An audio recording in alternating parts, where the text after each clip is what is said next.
I'm Diana Parker, a 30-year-old Boston attorney, facing my toughest case ever against my own father. The courtroom went quiet as I caught him sharing sly looks with Judge Wilson. Their smirks said they thought they'd already won. But 3 days ago, I found something hidden in my late mother Eleanor's antique desk that would shake their confidence to the core. Want to know how I took down two powerful men with just 4 whispered words? Drop a comment with where you're watching from. Hit subscribe and stick around to the end. Growing up as Thomas Parker's daughter was like living in 2 worlds.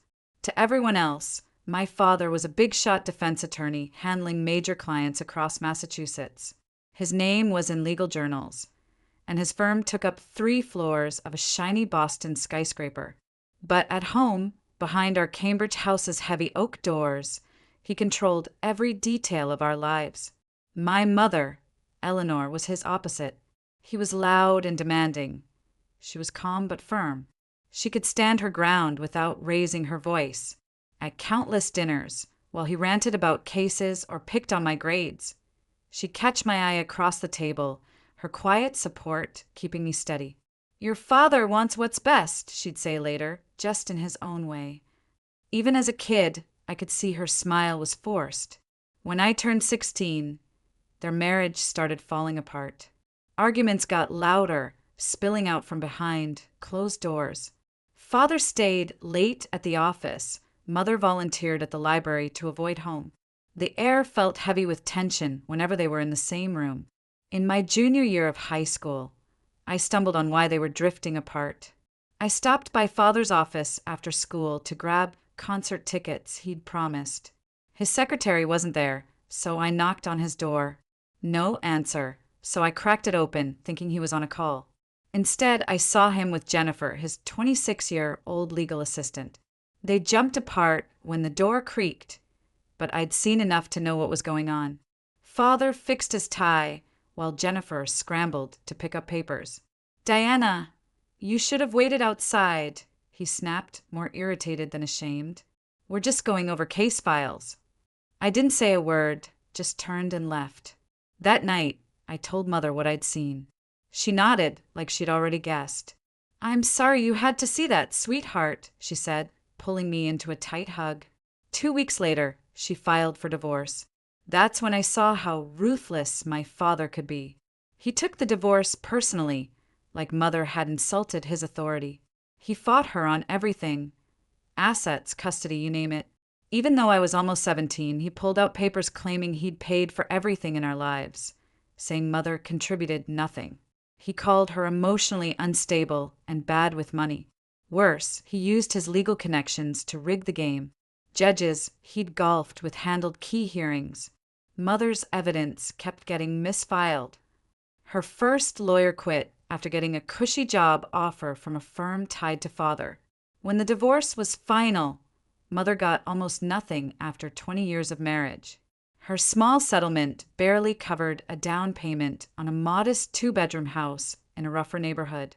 Father kept the Cambridge house, the Cape Cod vacation home, and most of their investments. Mother never complained. She took a job as an administrative assistant at a community college and started rebuilding her life. She urged me to keep a relationship with Father, but it was hard watching him thrive while she struggled. I went to Northwestern University for college, studying pre-law despite his demands I study business. He threatened to cut me off, but I had scholarships and was ready to take loans rather than give in. That defiance widened the gap between us. In college, I only saw him at tense holiday dinners, where he'd make snide comments about my choices. By then, he'd married Jennifer, who tried awkwardly to bond with me, despite being just 14 years older and knowing how their relationship started.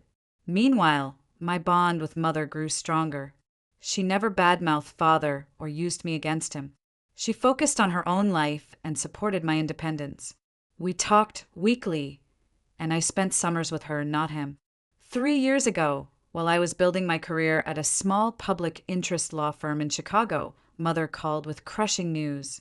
She had stage 4 ovarian cancer, with maybe a year left even with treatment. I didn't think twice. I took a leave from work and moved back to Boston to be with her. Those last months were heartbreaking, but precious. As cancer weakened her body, her spirit seemed to grow stronger.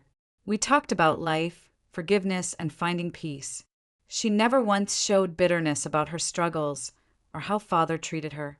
"Life's too short for anger," she told me one evening as we watched the sunset from her porch. "I've had a good life, Diana. I have you, and that's my greatest joy." She passed away peacefully 6 months ago, holding my hand. Mother left me everything she had. Nothing fancy, but deeply meaningful. Her small house, about $60,000 in savings and family heirlooms passed down for generations. The most special was her mother's antique mahogany desk, a cherished piece in every home she lived in. At her funeral, I was stunned when Father and Jennifer showed up just as the service started. He hadn't visited Mother once during her illness, always citing his busy court schedule. Yet there he was, in a sharp black suit, offering condolences to people he hadn't spoken to in years. After the service, he approached me as I stood with Mother's friends. "Diana, I'm sorry for your loss," he said, sounding like a stranger. "Your mother was a good woman." I nodded stiffly, just wanting him gone so I could grieve. Then he added, "We should talk about the estate soon. I'm worried about Eleanor's mental state in her final months. Medication can cloud judgment, you know." He handed me his business card and walked off, leaving me frozen by his words. Later, it hit me. He was planning to contest Mother's will, trying to take the little she'd rebuilt after their divorce. That moment sparked a 6-month nightmare, a legal fight that would uncover secrets I never imagined. 2 weeks after the funeral, I got a notice about the will reading at Mother's attorney's office, Harold Green. I arrived early, steadying myself in the small law firm's waiting area. Father walked in right on time with Gerald Thompson, a cutthroat lawyer known for aggressive probate battles. The reading was clear. Mother left everything to me, including her heirlooms, with a note to use the inheritance to live a life of purpose and joy. The will was signed 6 months before her diagnosis, when her mind was sharp. As Harold finished, Father spoke up. "I'm contesting this will," he said, as Thompson slid a thick folder across the table. "My ex-wife wasn't mentally fit to make these choices, and some of her assets were from our marriage, misdivided in the divorce." Harold stayed calm, but looked surprised. "You can contest, Mr. Parker, but Eleanor prepared for this. Her documents are airtight." Father just smirked. "Let the court decide." I left the meeting blindsided and furious. Mother had warned me Father might pull something, but I thought she was being overly cautious. Now I saw she knew him better than I did. The next day, I called Sarah Goldstein, a law school friend who specialized in probate law. She reviewed the case and eased my fears. "Your mother's will is rock solid," Sarah said, scanning the papers. "He has no proof of mental incompetence, and reopening the divorce settlement now would take extraordinary evidence." Her words reassured me until she checked the case assignment and frowned. "Judge Wilson," she muttered. "Does your father know him?" "I'm not sure," I said. "Why?" She hesitated. "Walter Wilson and your father go way back. Harvard Law. Same country club. Even shared investments." My stomach sank. "Isn't that a conflict of interest?" "Absolutely," she said. "We'll file for his recusal right away." Our first court date confirmed my fears. Judge Wilson, a stern man in his 60s, barely listened to Sarah, but hung on Thompson's every word.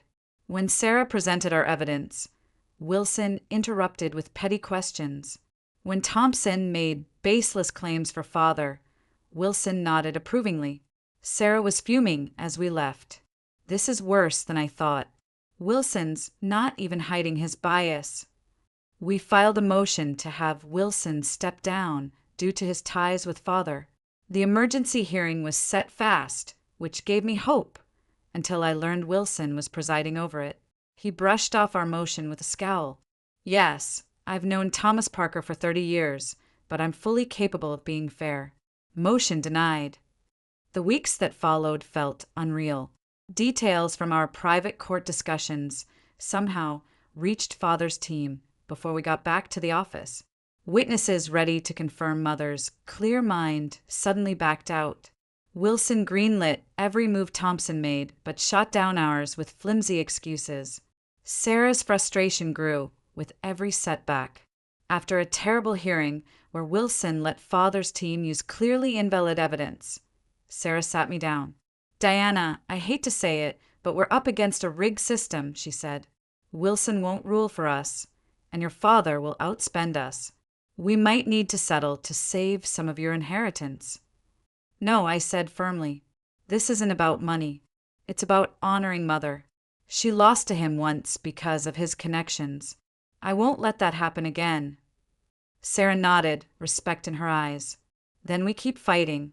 But brace yourself, it's going to get worse." She was right. The discovery phase was a nightmare.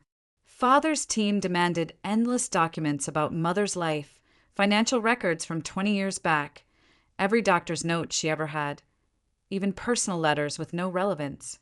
Judge Wilson approved every request, forcing us to waste hours gathering papers that Thompson then called incomplete. It was a clear tactic to bleed our resources and break our spirit. Mother's friends, ready to testify about her sharp mind in her final months, started getting odd calls. Martha, her best friend, cried to me after someone questioned her integrity to her boss. Another witness found her car tires slashed the day before her deposition. During my deposition, Father sat across from me, smirking as Thompson grilled me for 8 brutal hours. They asked about Mother's meds, her daily habits, our talks during her illness, trying to twist anything to suggest I'd manipulated her. "Did you suggest changes to her will?" Thompson pressed, though it was written years before she got sick. "Did you ever give her medication?" he hinted, suggesting I might have overmedicated her. Father watched with a slight grin, whispering to Thompson to push certain questions. He never once looked me in the eye. By month 4, I was drained, emotionally and financially. Legal fees piled up, and every court date felt pointless. Wilson's bias was so blatant, even the court reporter raised an eyebrow at his rulings. "We have to face reality," Sarah said after another crushing day in court. "With Wilson as judge, we'll likely lose everything. He might even make you pay Father's legal fees. You could end up owing him. What can we do?" I asked, the weight of defeat crushing me. "Not much," she admitted. "We've set up grounds for an appeal, but appeals are costly and slow. And with your father's connections, there's no guarantee we'd win." I left her office, feeling broken. The final hearing was a week away, and it looked like a total loss. Father would take everything Mother had rebuilt after their divorce, not because he was right, but because the system was rigged. That night, I sat in Mother's cozy living room, soaking in the peace of her modest home. It might be my last time here. Father would likely sell it without a second thought. The unfairness brought tears to my eyes. I'd fought so hard, but how could I win against a system they controlled? But everything changed that night. With the hearing looming and defeat seeming certain, I decided to spend one last evening in Mother's house. I wanted to take a few mementos before possibly losing it.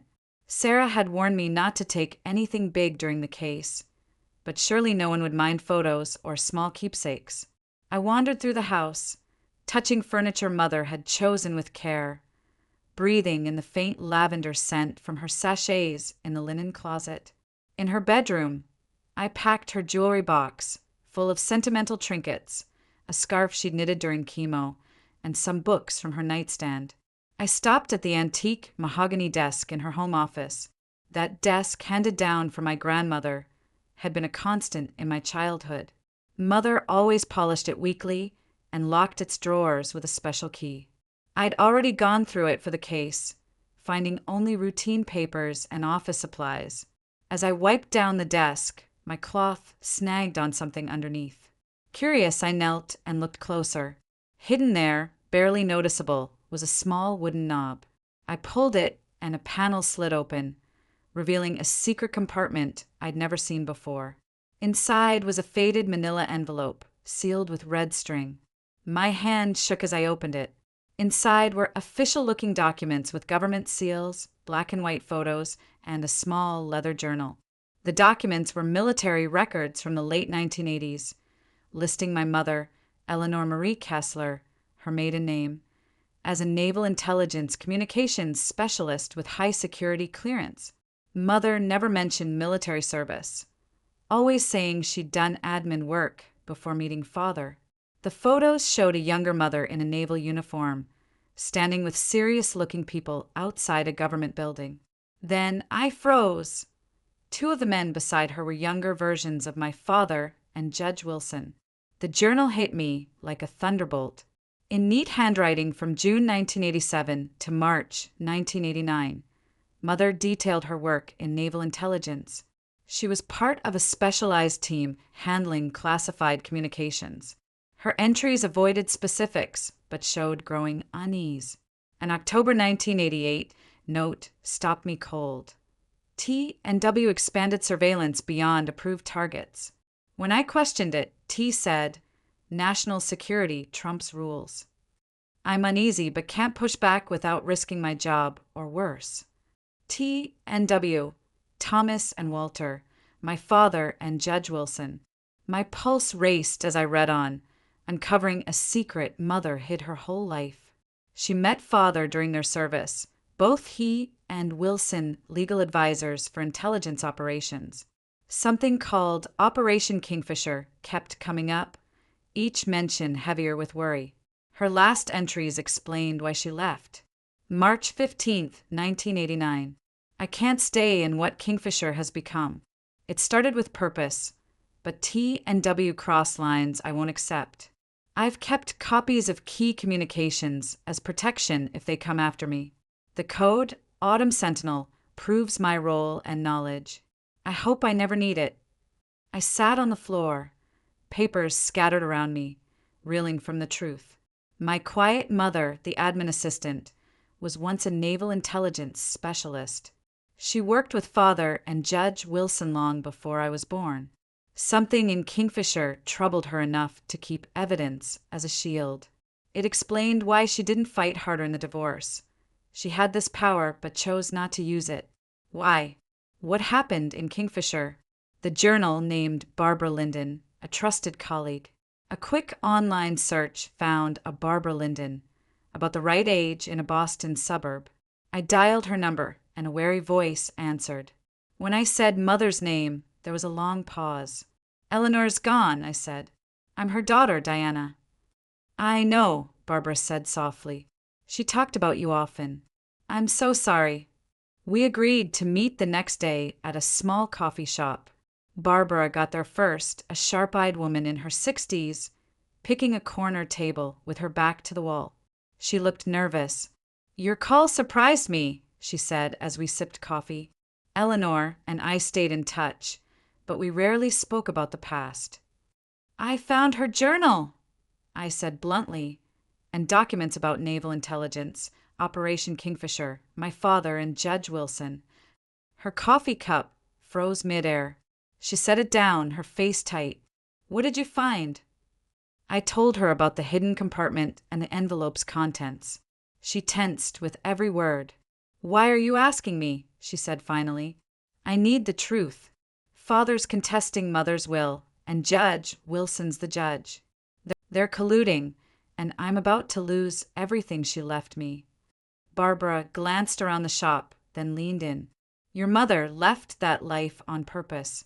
She didn't want you to know." "I get that," I said, "but I need to know now. What was Kingfisher? What did father and Wilson do that upset her?" After a long pause, Barbara spoke quietly. "It began as legal surveillance of foreign agents in the U.S. Your father and Wilson were legal advisors, keeping things above board. But they got greedy." "Greedy how?" "They started spying on Americans, politicians, CEOs, judges, powerful people. They used the info for personal gain, not national security." She paused. Your mother handled communications. She saw it all, but was bound to silence. And she kept evidence, I said.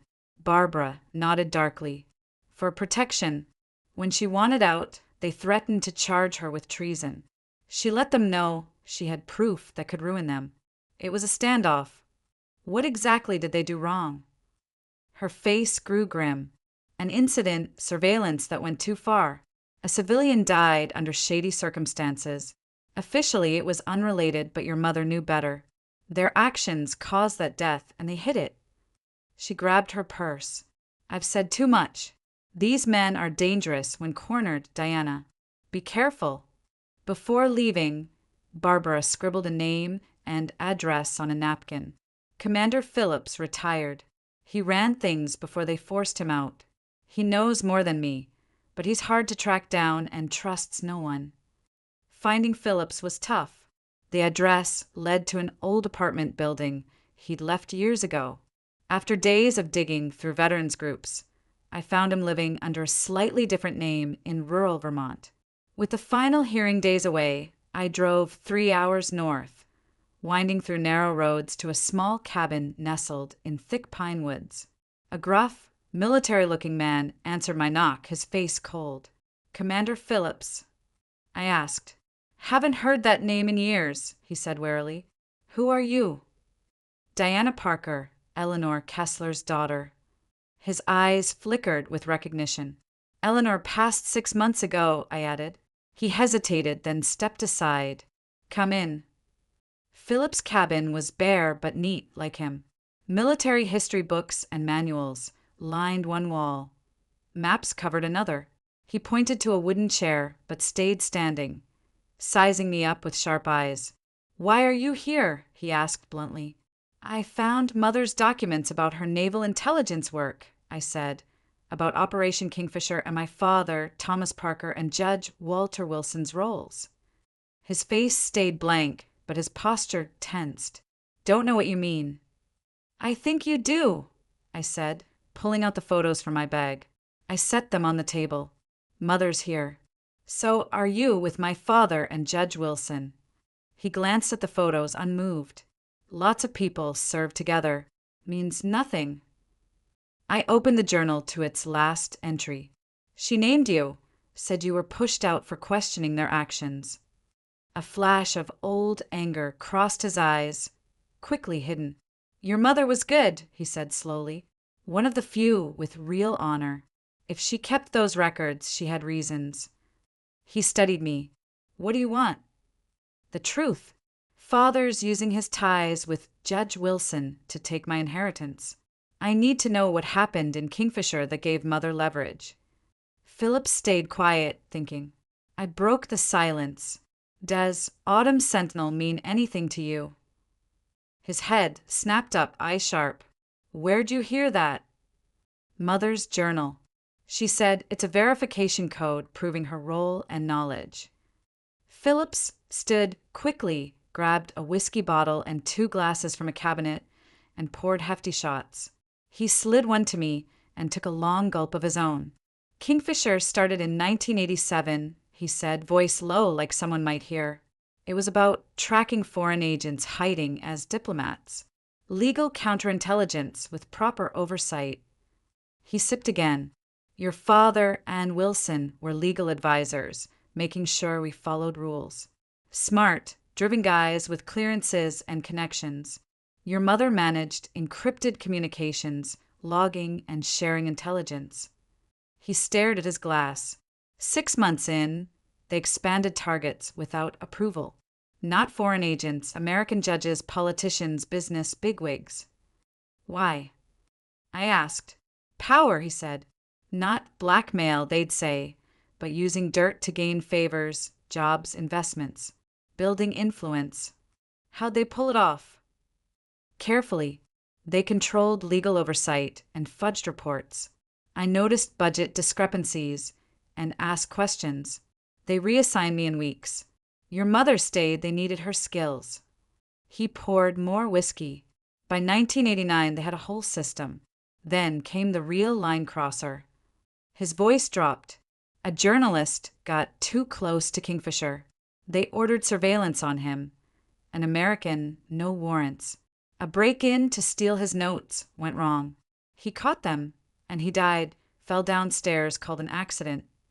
A chill hit me. They killed him. Not themselves, but their orders led to it. They buried the truth with their connections. She kept copies as insurance, I said, recalling the journal. Exactly. When she wanted out, they threatened prosecution for leaking secrets. She let them know she had proof to expose them. A standoff. Why didn't she use it in the divorce? I asked. Father crushed her with his influence. Phillips gave a sad smile. That was Eleanor. She said exposing it would hurt innocents, not just them. Maybe she was shielding you from your father's truth. What could this prove now? I asked. Most violations are too old to prosecute, he said. But the cover-up of that death? That's still live. It could ruin their careers, maybe land them in jail. What's Autumn's Sentinel mean? It's the code for Kingfisher's secure logs. Only insiders knew it, never written down officially. He leaned in, intense. Those logs are still locked in a government vault. Saying that code where you shouldn't would set off alarms. It proves you know too much. He jotted something on paper. These phrases would show you have the full logs, details only someone with access would know. I grabbed the paper, hope sparking for the first time in months. Will this make them back off? Maybe, Philip said. Their careers are built on those secrets. The threat might be enough. His face turned serious. But this is classified stuff. Using it could get you in trouble. I don't care, I said, my voice steady. They've left me no choice. Phillips gave a slow nod, respect in his eyes. Your mother would be proud. She had that same fire. He paused. Be smart. Hint at what you know. Don't spill it all. Let their guilt fill in the gaps. Driving back to Boston, my mind buzzed with excitement and fear. That night, I met Sarah to plan for the final hearing. Her eyes widened as I shared what I'd learned, carefully skipping classified details but showing the leverage we had. This is huge, she whispered, but risky. If you reveal classified info in court, you could face serious trouble. Phillips said to imply, not state, I explained. Just enough to show we know without spilling secrets. Sarah nodded, thinking, that could work. We'll stick to our legal arguments first.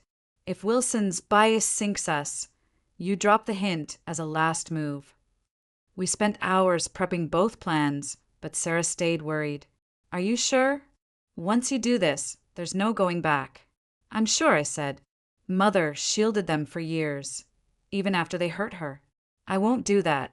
Not when they're stealing what she rebuilt.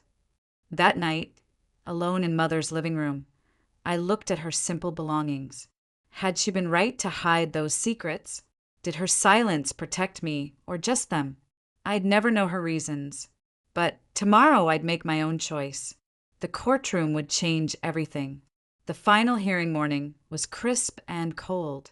I wore a sharp navy suit, my hair in a neat bun. My hands shook as I put on Mother's pearl earrings, her daily favorite. In the mirror, I saw resolve in my eyes, not the defeat of months past. Sarah came early to go over our plan. She'd prepared strong evidence against Father's claims, pointing out the case's many flaws. We knew Wilson would likely ignore it, but we needed a solid record for a possible appeal. Stick to our main arguments, Sarah warned. We only use your info if we're losing. At the courthouse, reporters swarmed outside. The case's drama had drawn attention, which Father usually loved but might regret now. He and Thompson arrived, confident in fancy suits, trailed by junior lawyers with briefcases. Father nodded to the press, at ease in the spotlight. In the waiting area, he approached with Thompson. Diana, he said coolly, I hope you're ready to settle. It'd be less messy for everyone. Less messy for you. I shot back. I haven't changed my mind. My calm tone made him pause. Your resistance is pointless. Wilson's made his stance clear. Very clear, I said. His bias is obvious. My confidence threw him off. He expected me to crumble. Before he could reply, the bailiff called our case, and we entered the courtroom. Judge Wilson sat at the bench, sternly flipping through papers. He barely looked up, but shared a quick glance with Father, a silent nod to their fixed plan. Final arguments for Parker versus Parker, Wilson said. Mr. Thompson, begin. Thompson strode to the podium, oozing confidence. For 40 minutes, he spun lies, calling Mother unstable and reckless with money. He claimed she'd tricked her doctors into thinking she was competent while making bad estate choices. Your Honor, multiple sources confirm Eleanor Parker's impaired judgment during her illness, Thompson said, citing people who never knew Mother then. He used fake evidence to claim her assets were Father's, ignoring the divorce settlement from years ago. Wilson nodded along, asking questions that boosted Thompson's story. He never challenged the lies. When Sarah spoke, it was night and day. Wilson cut her off, nitpicking facts and demanding papers we'd already given. When she pointed out Thompson's contradictions, he shut her down. The court knows the facts, counselor. Stick to what matters, he snapped. Sarah fought on, bringing witnesses who swore Mother's mind was sharp to the end. Dr. Susan Reynolds, her oncologist, said firmly, Eleanor Parker was fully capable of making financial and legal choices until her last day. Wilson scowled, grilling Dr. Reynolds on pain med side effects, fishing to discredit her. He and Thompson attacked every witness's credibility. Father sat smugly, watching the hearing go just as he'd planned. By mid-afternoon, I was furious.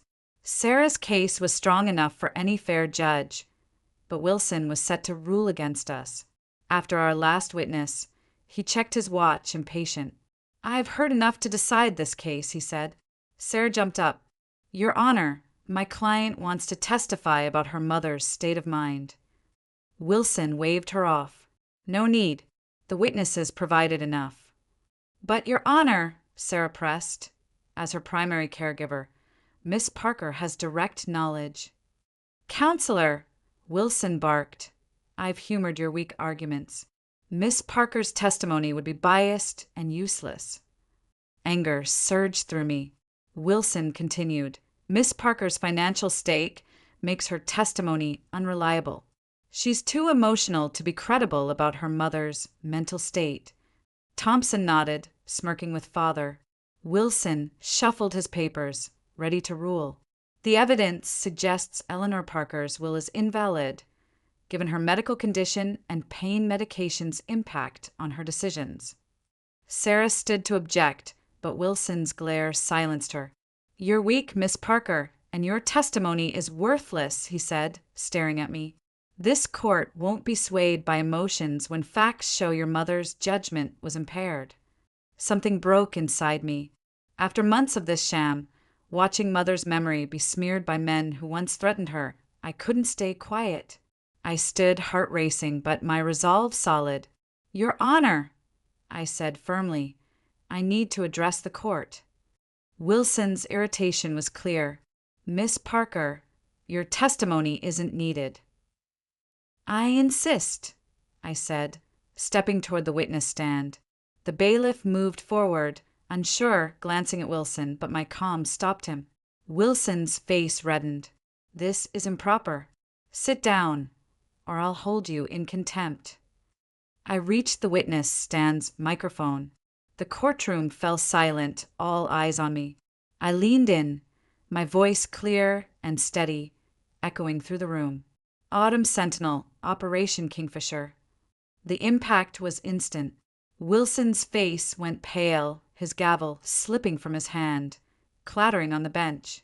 Father half stood, shock and disbelief on his face. How? Wilson stammered, his authority crumbling. How do you know that? The courtroom stayed, quiet, confused, but sensing something huge had happened. I found Mother's records, I said calmly. She kept detailed notes, Your Honor, with verification codes and logs. Wilson clutched the bench, struggling to stay composed. This is unacceptable. Clear the courtroom now. Why? I asked, voice innocent. Does this tie to your history with my father? Maybe a conflict of interest. This is absurd. Thompson jumped in, rattled but sensing trouble. Your Honor. She's trying to derail the case. Father spoke up, voice tight. Diana, stop this now. You don't know what you're doing. I know exactly, I said, facing him. Commander Phillips told me about your actions, how you and Wilson used classified operations for gain, and the cover-up in March 1989. Wilson's face turned gray. Court's in recess, he said, voice trembling. Counsel, to my chambers now. Wilson rushed off the bench, and chaos broke out. Reporters, half asleep before, snapped awake, sensing a huge story. The clerk, confused, announced a postponement. Sarah looked at me, awed and worried. What just happened? She whispered as we grabbed our things. Justice, I hope, I said, watching Father argue with Thompson, both throwing nervous glances my way. For the first time, I felt the power shift. Their control was slipping, and Father's world was starting to crack. The hallway buzzed with questions. Reporters swarmed, shouting for answers. Sarah steered me to a private room, shutting the door hard. That was either genius or insane, she said, admiration mixed with concern. What did those words mean? Why did they react like that? Before I could answer, a court officer knocked, looking uneasy. Miss Parker, your father and Mr. Thompson want to speak with you now. Sarah stepped up. My client won't meet without me. Actually, I said, surprising them, I'll talk to Father alone. No Thompson. Sarah pulled me aside. Diana, this is risky. Anything you say could be used against you. Trust me, I said. This needs to be private. After some back and forth, we agreed I'd meet Father alone, with Sarah waiting outside.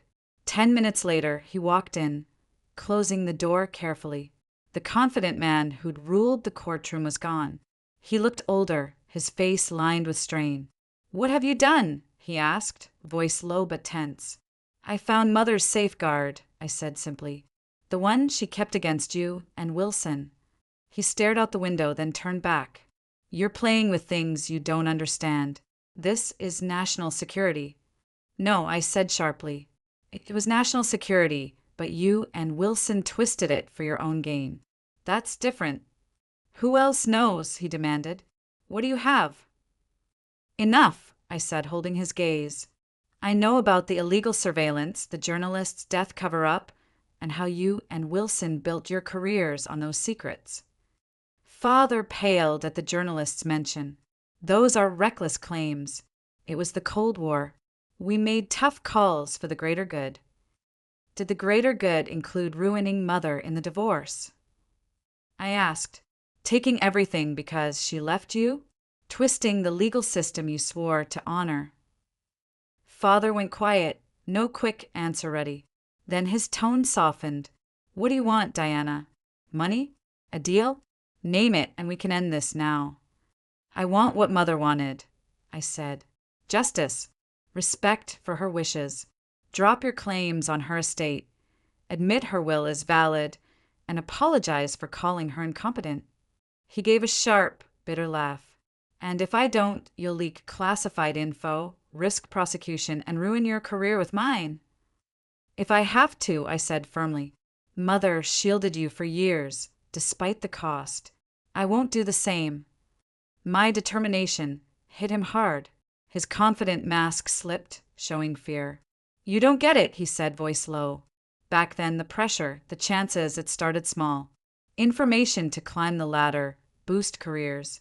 Wilson and I were ambitious, sure, but we thought we were serving the country by putting the right people in power. And the journalist? I pressed when he paused. He sank into a chair, looking worn out. A mistake. He got too close to secrets that had to stay hidden. The break-in was just for his notes. No one meant for harm. But he died, I said. Yes, he admitted softly. After that, there was no turning back. Careers, reputations, freedom, all on the line. So we covered it up. And built your success on it, I added. He didn't argue. Your mother knew it all. She could have ended us, especially during the divorce. I never understood why she didn't. She was better than you, I said plainly. She cared about more than winning. We sat in heavy silence, years of secrets between us. What now? He asked. You drop all claims on Mother's estate. You publicly admit her competence and apologize. You get Wilson to recuse himself. In return, the secrets stay buried like Mother kept them. After a long pause, he nodded slowly. I'll talk to Wilson. Do it, I said, standing to end the talk. By tomorrow, I want the claims gone and a new judge, or I go public with everything. Back in the hallway, Sarah studied me. Did it work? I think so, I said. We'll see soon. The courtroom was a mess when we returned. A court administrator was talking to the clerk. Wilson was gone. Judge Wilson has recused himself due to a personal conflict, she announced. The case goes to Judge Caroline Martinez. A new hearing is set within 14 days. Thompson approached, uneasy. My client is withdrawing all claims against Eleanor Parker's will, he said formally. We'll file the papers today. Sarah stared at me, stunned. They're dropping the whole case, just like that? Just like that, I said, watching Father pack up, avoiding everyone's eyes. The next days were a blur. Father filed papers, dropping his claims. His public statement, clearly polished by a PR team, expressed regret for implying Mother was incompetent, blaming grief and confusion. Wilson issued a brief statement, recusing himself from all cases tied to Father due to undisclosed ties. 3 days later, he took a sudden medical leave, which legal insiders called suspicious. The hearing with Judge Martinez was quick. With no challenge, she upheld Mother's will, giving me full control of her estate. She gave me a curious glance, likely wondering what caused the turnaround, but asked nothing. The wind should have felt better. Instead, I felt relief, vindication, and a strange sadness. The father I once looked up to was far more flawed than I had ever known. It could have ended there, quietly. But old secrets don't stay buried once stirred. A week later, a political blog speculated about Wilson's leave, linking it to his long ties with Father and past cases. Other outlets dug in, finding their military service connection, though not Kingfisher's details. A journalist uncovered financial ties between them that should have been disclosed. The state bar started probing Father's practice. The Judicial Committee reviewed Wilson's rulings. Old clients and opponents shared stories of odd rulings and coincidences. Father called, panicked. This wasn't our deal. You promised silence. I've been silent, I said honestly. I haven't shared Mother's secrets. But you and Wilson built your lives on lies. Did you think questions wouldn't come? Within a month, Wilson quit the bench, citing health, but no one bought it. The committee's findings made his role impossible. Father's firm began cutting him out. Clients left. His reputation fell apart fast once trust was gone. The district attorney launched a probe into Father's past cases for possible evidence tampering. While some charges were too old, his career was done.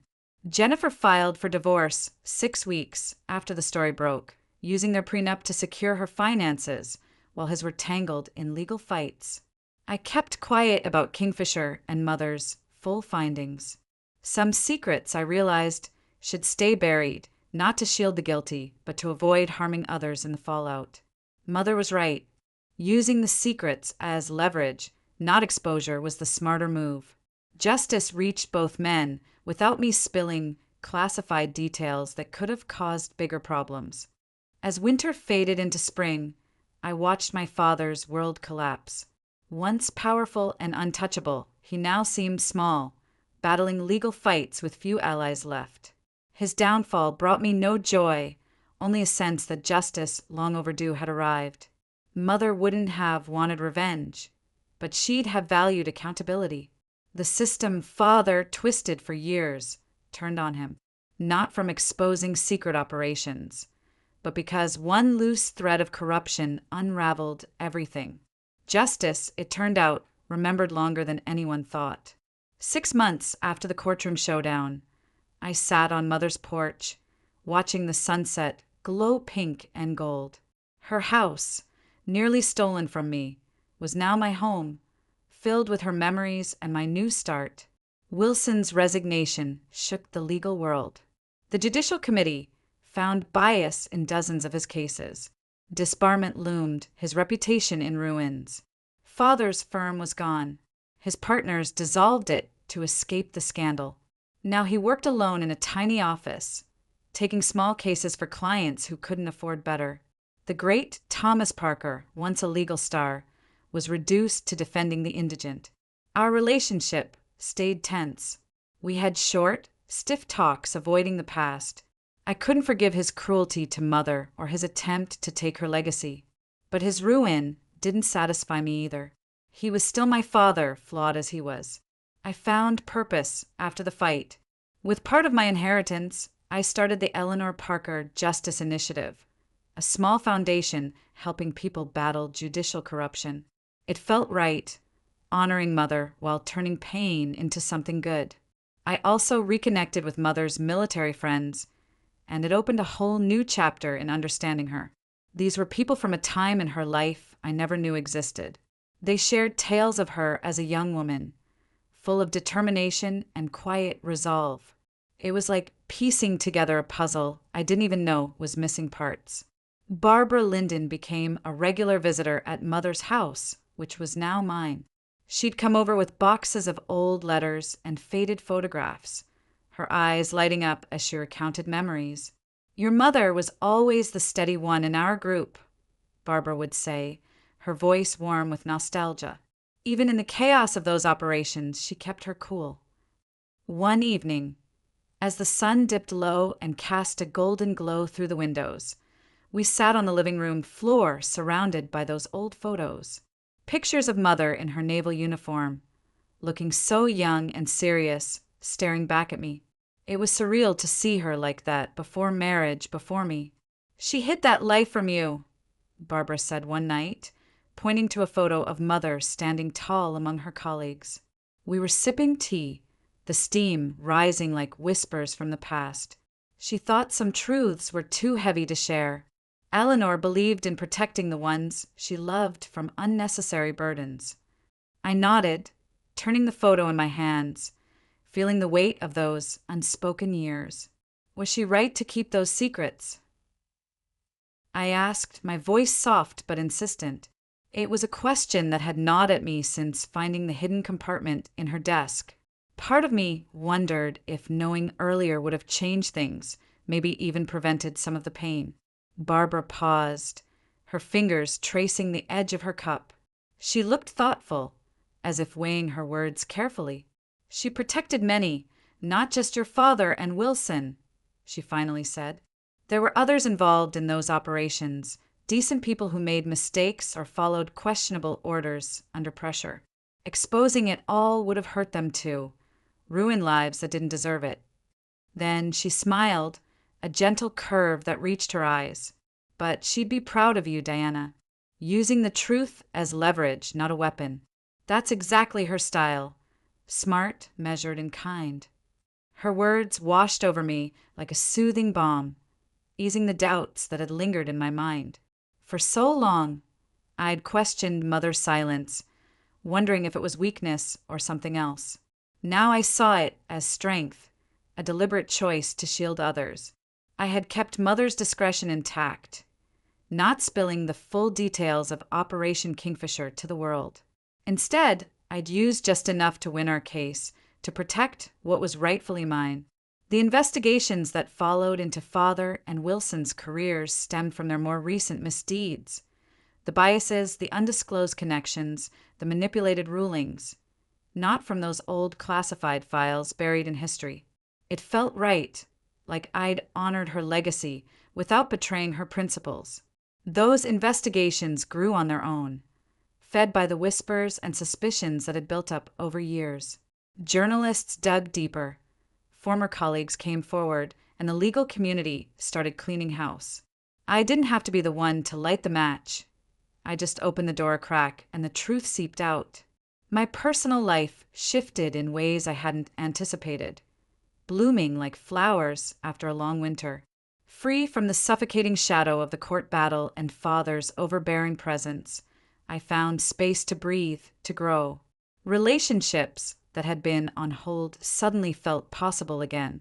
I started reaching out to old friends, joining community events, and allowing myself to enjoy simple pleasures without the constant worry hanging over me. That's how I met Michael. It was at a local community garden project, one of those sunny afternoons where everyone pitches in to plant vegetables and flowers. He was there as a volunteer, an architecture professor with a gentle smile and hands covered in soil. We struck up a conversation over tomato seedlings, nothing profound at first, just shared laughs about how neither of us had a green thumb. Michael was kind-hearted, the type of person who listened more than he spoke, who saw beauty in structures both man-made and natural. Our first date was a walk through the garden we'd helped build, talking about designs and dreams. It grew slowly from there, our connection built on mutual respect and shared values, not the power dynamics that had tainted so many of my past relationships. No control, no manipulation, just two people enjoying each other's company. For the first time in years, I felt light, unburdened. We'd spend evenings cooking simple meals in Mother's kitchen or wandering Boston streets, discussing everything from art to ethics. Michael never pushed. He let things unfold naturally. It was healing, this normalcy, a reminder that life could be gentle after so much storm. As spring fully arrived, with flowers blooming and birds returning, an unexpected letter came in the mail. It was from Commander Phillips, his handwriting steady and precise on the envelope. I opened it carefully, sitting on the porch where Mother and I had shared so many sunsets. He'd followed the news reports about Wilson's resignation and the ongoing investigations into Father's practice. "You showed restraint in a tough spot," he wrote, his words measured but sincere. Exposing everything would have been the easier path, the one many would take for quick victory. But you chose the wiser road, a measured response that echoed your mother's own decisions years ago. The apple, as they say, didn't fall far from the tree. His words hit deep, stirring emotions I hadn't fully processed. Throughout my life, I'd resisted comparisons to either parent. I defined myself against Father's controlling nature, vowing never to wield power like he did. And with Mother, I always felt I fell short of her quiet strength, her ability to endure without bitterness. Now, reading Philip's letter, I recognized that perhaps I had inherited the best of her after all, the ability to stand firm without seeking to destroy, to fight with integrity rather than vengeance. It was a turning point, that realization. I folded the letter and tucked it away, feeling a warmth spread through me. Mother's influence wasn't just in memories. It was in me, guiding my choices even now. The lessons from this ordeal kept unfolding as I moved forward in life.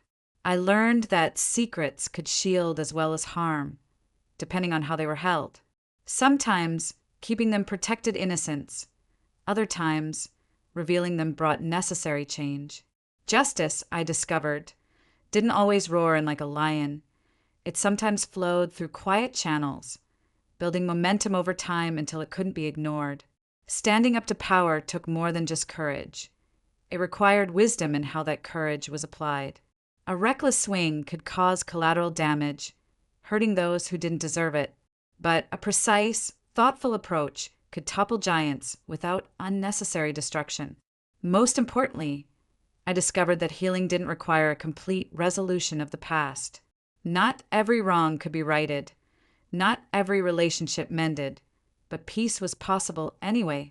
My bond with Father would likely never fully mend, and I was okay with that. We exchanged occasional calls or messages, brief, awkward exchanges where we skirted around the elephant in the room. I couldn't forgive what he had done to Mother, the way he'd stripped her of dignity and security during the divorce, or his greedy attempt to claim her modest estate after her death.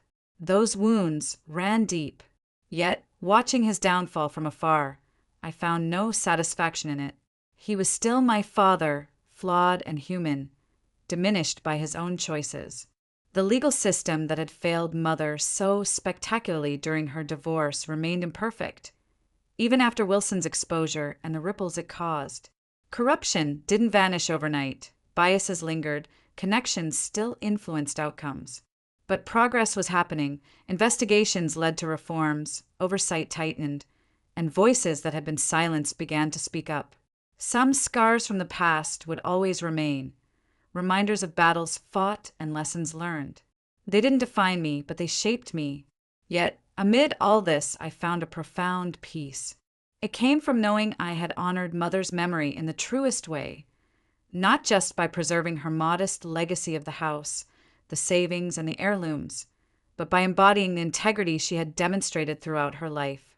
She had chosen discretion over destruction, opting for protection rather than punishment, even when facing those who had deeply wronged her.